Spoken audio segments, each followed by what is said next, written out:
I could smell the stench of death creep over the dashboard as a set of claws reached through the hole in the shattered windscreen. A few hours before, I faced my horrible demise. I hate winter, I thought as I drove down the highway. It used to be fun way back when I was a kid, and all I had to worry about was if there was enough snow for school to be cancelled. I reminisced about hovering by the radio in my youth. Yes, I'm that old. Waiting for the announcer to name my school in the list of cancellations, while looking out the window and silently praying for it to snow even harder. My mom would yell at me to get ready and declared that when she was a kid, the snow had to be piled up to the door before they would cancel school. Wait, they're almost up to our letter, I'd say, knowing they did the listings alphabetically, and if I missed it this time round, it could be another 10 minutes of torture, waiting through songs and commercials, until they did the cancellation announcement again. I sighed in despair as they reached my letter and passed it without saying my school's name. I trudged off to get ready, then hurried back only to have my hopes dashed. If it was a good day, they cancelled school early, and I spent the entire day running and playing in the snow with a few neighbourhood kids in our little village of fewer than 200 people. I'd come home just when the sun was about to set, exhausted and freezing, but with a smile on my face. This particular day was not a good day. I hopefully listened to the radio one last time as my mom yelled at me to get inside or I would miss the bus. My school had not been named. I trudged outside as the great yellow beast hurtled down the hill and slid to a stop. It usually stopped in front of my house, but today, with the tyres fighting against 3 inches of snow on the road, it slid right past and I had to run to catch it. It wasn't that the ploughs couldn't keep up. We just lived on a secondary road. Main roads took priority, and we got to pass through every once in a while. I stepped up onto the bus, looking at the driver who looked as thrilled as I did to be heading to school, when suddenly the bus lurched forward and slid 30 feet. I fell onto the step but stayed inside the bus. The door hadn't been closed yet, and I didn't realise how lucky I had been not to fall out and be run over by the bus's rear wheels. When we finally stopped, the driver looked down at me and asked if I was okay. I told her yes and asked what had happened. She looked in the mirror and said someone must have hit us. She got out and found that a woman had lost control of her car coming down the hill and slid into us. That was my first experience with how dangerous winter driving can be. That's one of the main reasons I hated winter. Why I chose later to be a truck driver in Pennsylvania, I don't really know. You'd think after nearly being run over by my own bus, I'd learned my lesson. I guess not. These were my thoughts as I drove trying to finish my run and get home on one of the foggiest nights I'd ever driven in. I'd drawn the short straw and had to take the late run to go pick up parts for the next day. Driving a box truck has its pluses and minuses. I don't have to worry about dragging a trailer around behind me at ungodly speeds. But when the truck is empty, let's just say winter is not its friend. Traction can be dodgy with an empty truck. Tonight I had a different challenge. A week earlier had been the coldest of this winter so far, with an ice storm, followed by snow and bitter temperatures. Thankfully, I didn't have to do the long run on any of those days. However, 4 days after the cold snap, temperatures rose into the 40s and 50s. There was even a little rain. It was beautiful to see all the ice and snow melt off, but it made for ungodly thick fog. You know the expression, the fog was so thick you could cut it with a knife? Well, this fog you couldn't cut with a chainsaw. It stole the light from the afternoon sky, rendering it nearly dark. Even though it was a near impenetrable wall of fog, it had an ethereal quality to it. There were less dense parts that swirled and danced as the barely visible red dots of the car taillights in front of me sliced through it. It was magical, mesmerizing, and extremely dangerous to be lulled by this phenomenon. As I drove down the highway, surrounded by other drivers I assumed were fighting to pay attention like I was. My lights were essentially useless. They lit up 20 feet of fog in front of me, and that was it. The light reflected back in my face, nearly blinding me if I tried to turn on the high beams. There were no fog lights on my truck. With the cheapskate way the company took care of their trucks, I was lucky the headlights worked. There was no way I was going the speed limit. I had the needle stuck at 35, and even that seemed too fast for the conditions. My hazard lights flashed an eerie red glow in a rhythmic fashion as I crawled my way towards the warehouse in an empty box truck. I wasn't looking forward to the trip back either. It was nearly dark now. I couldn't imagine how bad visibility would be on the return trip. I glanced at the radio to turn the station when a deer flashed in front of me. I stomped on the brakes and swerved to miss it. Thankfully, there wasn't anyone in that lane. Thank God for small faith, I started to say when something slammed into the side of the truck. The truck tipped on two wheels, and before I knew what was happening, I had lost control. I swerved towards the side of the road, narrowly missing a big rig and heading straight for the berm. Usually there would be a guardrail to stop me, or at least slow me down, but this was an older section of road and it only had the old style guardrail. A heavy metal wire stretched between posts to prevent drivers from careening over the side. These wires were the reason new guardrails are so much sturdier. I felt the impact as the metal tried to slow me down, but failed. I soared through it, hearing it smack off the side of the truck as it ripped out of the ground. I hoped it wouldn't fling around and smash through the windshield. That would end my trip permanently. I stopped worrying about the heavy metal wire shattering my windshield when my truck took a sudden nosedive over the edge of the road. The fall was fast, and the fog seemed more intense. Tree branches assaulted the windshield and shattered my passenger side window. I stood on the brakes and fought the steering wheel, but it was useless. The tree appeared in front of me a split second before I hit it, destroying the driver's side headlight and folding my hood like a piece of paper. The airbag went off, smacking me in the face and destroying my visibility. I continued to hold on to the useless steering wheel as the truck bounced off the tree and careened sideways. I watched helplessly as another tree headed straight for me.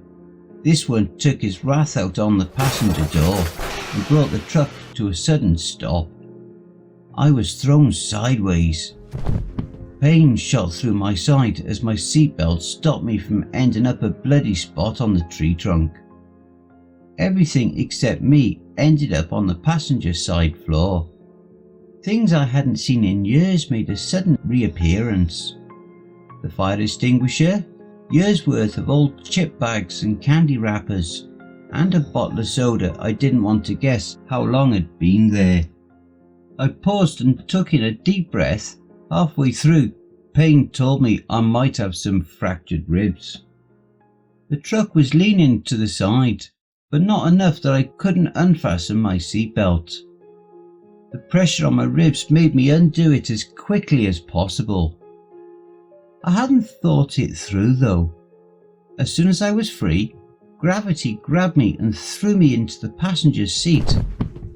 I screamed when I landed on my side, hoping I hadn't caused any more damage. My breath came in ragged gasps as I tried to breathe through the agony. Eventually, I was able to think about anything other than pain and stared out the windshield. One headlight still valiantly fought against the oppressive gloaming, making the heavy fog glow an eerie yellow. I strained my eyes to see anything in front of me, but it was pointless. All that was there were trees. I looked out of the somehow undamaged driver's window and up at the faint flashes of lights from the headlights of cars and trucks driving by on the road, oblivious to my fate. It was a steep bank I had tumbled over, probably 100 feet from the side of the road, down to where the wounded truck and I now lay. The brush and trees didn't look too bad, and the hill wasn't so steep that I couldn't climb it, under normal circumstances. I looked down at the yellow t-shirt I wore that had a red patch that was getting bigger, and I realised it wouldn't be so easy. I reached into my pocket and pulled out my phone, surprised to find it had received little damage. I thanked God for small favours and called my boss. I told him what had happened and approximately where I thought I was. He was none too happy about the state of the truck, but found solace in the fact that at least I wrecked on the way down when it was empty, rather than on the way back when it would be full of car parts. I'm sure the thought of searching through the underbrush for every little bolt and gasket sent shivers down his spine. He said he'd send a tow truck, then hung up. I realised he hadn't even asked if I was injured. I thought about it for a long minute, then began mentally updating my resume. In the meantime, until the tow truck got here, I decided to climb out of the truck and tried to make my way back up to the road. With the fog as dense as it was, I was sure the tow truck would have a hard time finding me. I started for the driver's door when my blood turned to ice. I glanced out the windshield into the gloaming fog and saw something big slowly coming towards the truck. It was only a shadow lit by the flashing red lights, which made it even eerier to see it glow red, as some massive demon-looking creature emerged from the pits of hell, come to devour my soul. It stood upright and the lights reflected in its eyes, making them shine red. It was heading for the truck when its eyes locked on me. It paused, and I found a new definition of fear as the teeth grew into a smile. They also shone red, but I couldn't decide if that was because of the lights or if it had recently gorged on some living thing. I wondered if the deer it had been chasing was still alive. Its slow approach was unnerving. Its form was only half visible as my eyes fought the darkness and fog. As it drew closer, I could see claws on the ends of its hands, and the general shape was that of a massive dog walking on two legs, but it was bigger than any dog I'd ever seen. It stood at least 7 feet tall as the one remaining headlight struggled to illuminate its inhuman form. It was almost to the truck. My mind ran through a list of options, but none of them ended with me living through it, so I dove to the passenger's side floor as quietly as possible. I focused on breathing silently, even though my ribs were screaming. I covered my mouth and breathed only as little as necessary. I listened intently as the thing approached. I could hear its breath chugging like a steam engine sitting idle at the station, waiting for a trip to begin. I could smell the stench of death creep over the dashboard as a set of claws reached through the hole in the shattered windshield. I fought to stay as still and quiet as humanly possible as I heard it sniffing the air, searching for me. Liquid dripped from its claws onto my pants. I looked and saw it was dark red. The snout was just visible through the opening. I knew there wasn't much time before the rest of the head would make its horrible appearance and look around the inside of the ruined truck. Once it did, my life would be over. The second claw appeared and clamped on the dash as I felt the creature crawling up the front of the truck. It was only seconds now until it found me. I thought of the things I wanted to do with the rest of my life. Write a book, find a better job, maybe even live until the weekend and have a barbecue. None of those seemed likely now. The creature was almost inside. The stench was horrible, and yet I sat, curled up in a painful ball on the floor in front of the passenger seat, sitting in the detritus of years of driving, praying that my life wasn't about to end in violent, gory fashion. Suddenly, the truck lurched sideways with the additional weight on the hood. The creature paused. Ever so slowly, the truck began to slide backwards, away from the tree holding it in place. I heard the screech of metal of the passenger door scraping against the tree holding it. The truck slid backwards. I grabbed onto the passenger seat to brace myself as the truck slammed to a stop, hitting another tree.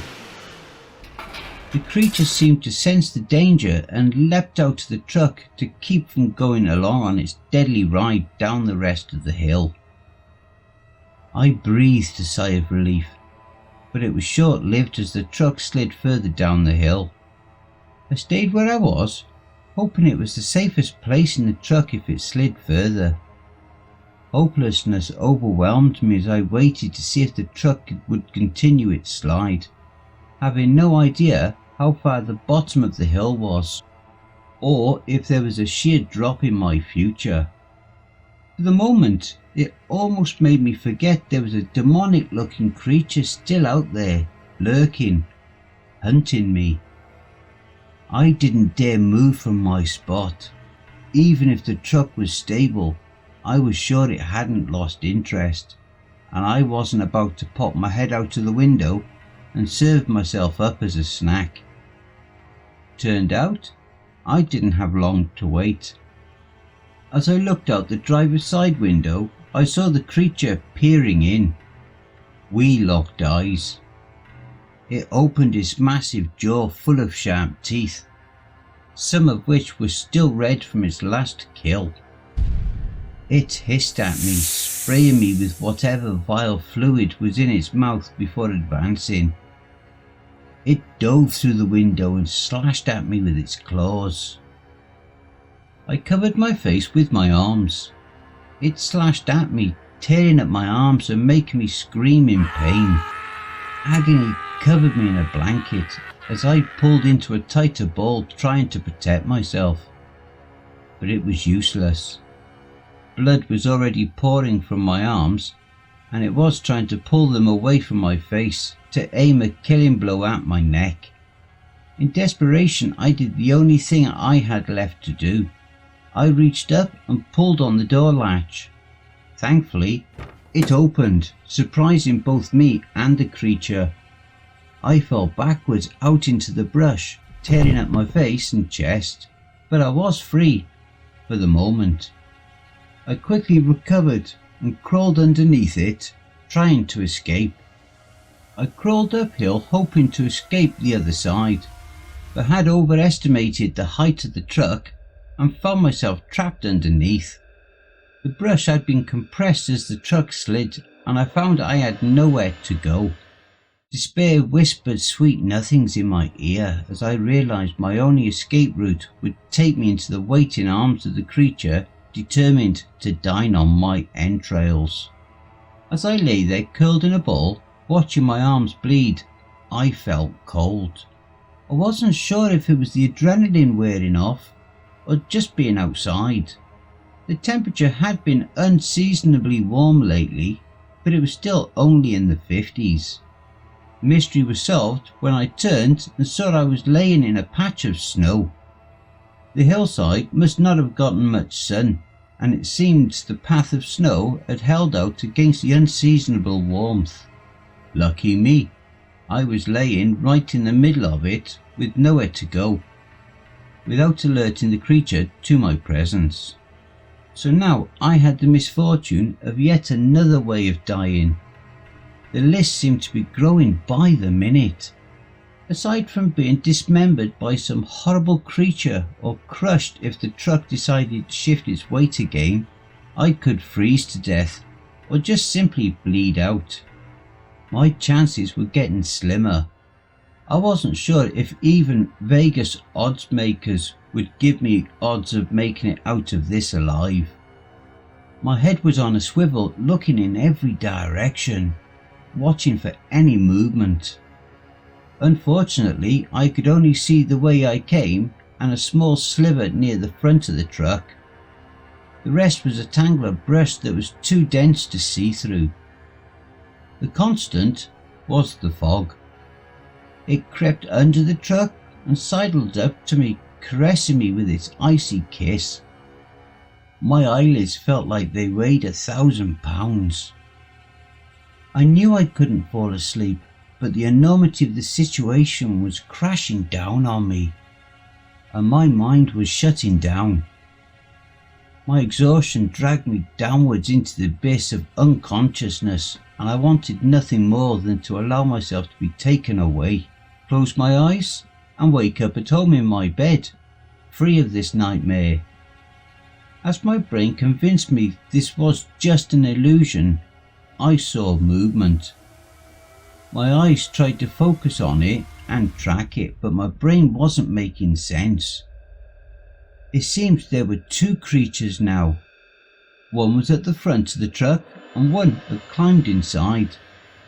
I felt the truck move and saw the undercarriage moving up and down inches from my face as the second creature did whatever it was doing inside the truck. I knew it wouldn't be long until it discovered my hiding place. I fought to keep my eyes open. If this thing was going to get me, I wanted to fight it off with my last breath, but my traitorous eyes refused to stay open. The last thing I felt was a pull on my legs. It had found me and was pulling me from under the truck. I had no resistance left to give. My fleeting thought was, I hope it kills me quickly instead of eating me alive. I woke to darkness. It seemed warm for a creature's den, but then maybe it had a fire going and I was about to be the guest of honour at a barbecue. I opened my eyes and looked around. There was a night light in the wall. That seemed very odd for a creature's den. I looked down at myself and was surprised to find I was covered with a blanket and laying in a hospital bed. There was a tube going in my arm and a machine with glowing numbers beside my bed. Both my arms were bandaged and my head felt like it was on fire. I tried to put together how I got here, but my memory failed me. Just then, a nurse walked in. How are we feeling today? She said. Confused, I said. Where am I? How did I get here? You're in the hospital, and the police brought you in. When? Last night around 9. How bad? I said, lifting my arms. Lots of cuts and scratches, some of them pretty deep. She said. You'll need to be bandaged for a while, but other than that, you lost some blood. We gave you some, and you've been recovering ever since. When can I go home? I'm not sure. She said. There's an officer outside who wanted to ask you some questions. Am I in trouble? She shrugged and stepped out to the room as the officer came in. How are you doing? He said. Okay, I guess. Were you the one that brought me here? Yes, I pulled you from under the truck. He said, pulling out a notepad and pen. Why exactly were you under the truck? I was being chased. By what? I opened my mouth to tell the truth, but my brain screamed at me. Whatever you do, do not tell him about the creature. It was some kind of animal. Do you know what kind? He said, making notes. The kind that crawls into the truck and tries to rip your face off, I said, holding up my arms. I crawled under the truck to get away from it. I see. He said, writing on his pad. Your tox screen came back negative. You hadn't been drinking or anything else according to your blood work. What made you drive off the road like that? I thought about it for a long moment as his eyes bored expectantly into mine. I swerved to miss a deer. His pen stopped moving. You swerved to miss a deer? I nodded. Nothing else? I shook my head. He stared at me blankly. And you have no idea what kind of animal attacked you? No, sir, I said, looking at the bandages on my arms. He closed his notepad and stuck his pen in his pocket. I hope you get better soon, he said, standing and heading towards the door. He paused in the doorway and looked back. If you think of anything else I might need to know, just call the station. I opened my mouth, then closed it and nodded. I'd like to say I found a better job. I'd like to say I'm not driving trucks anymore, especially on that stretch of road. Both of those things would be untrue. I knew better than to tell my boss anything more than I told the officer. It sounded good to say. I wrote this to warn others of the danger. But the truth is, I just had to tell someone about how I get cold sweats every time I go near the stretch of road where I had the accident, especially when I go past the spot where they still haven't fixed the guardrail. I'd love to say that I never see a set of eyes watching me from the side of the road when I drive by, but that's not true. I'm waiting for the day it jumps out in front of me again. This time, I won't swerve.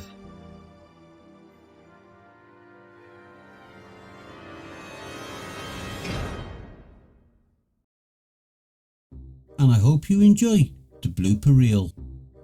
It used to be so... It could be another 10 minutes of torture waiting through...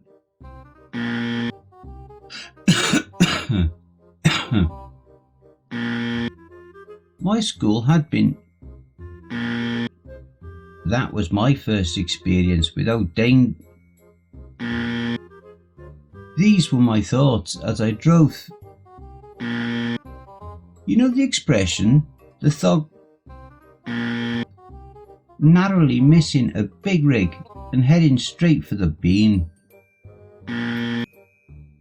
I stopped worrying about as soon as I was free, gravity. I thank God for small mercy. I focused on breathing silently, even though my ribs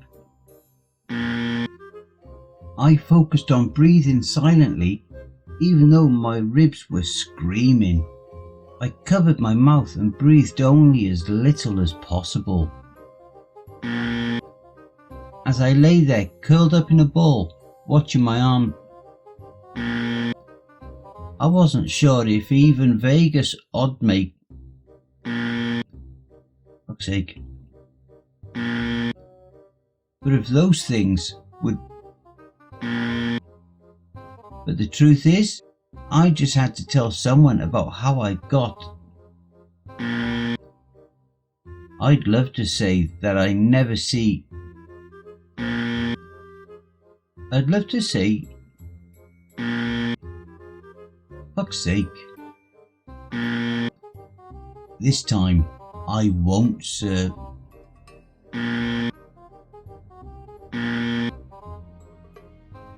Hey family, a very big thank you to Horror Writer 1717 for allowing me to narrate this awesome story.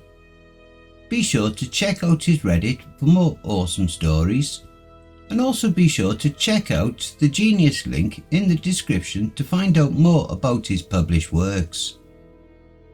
He also has a new book available titled Dark Tales of Cryptids and Truck Drivers. The links are below in the description. If you would like to support us and make a donation, I'd be very much appreciative. I do have PayPal and a Buy Me a Coffee account. You can also follow us, all my socials and all my other links are contained within the Linktree link below. Take care everyone, and I hope you all have a wonderful and peaceful night. And don't forget, where fear is, happiness is not.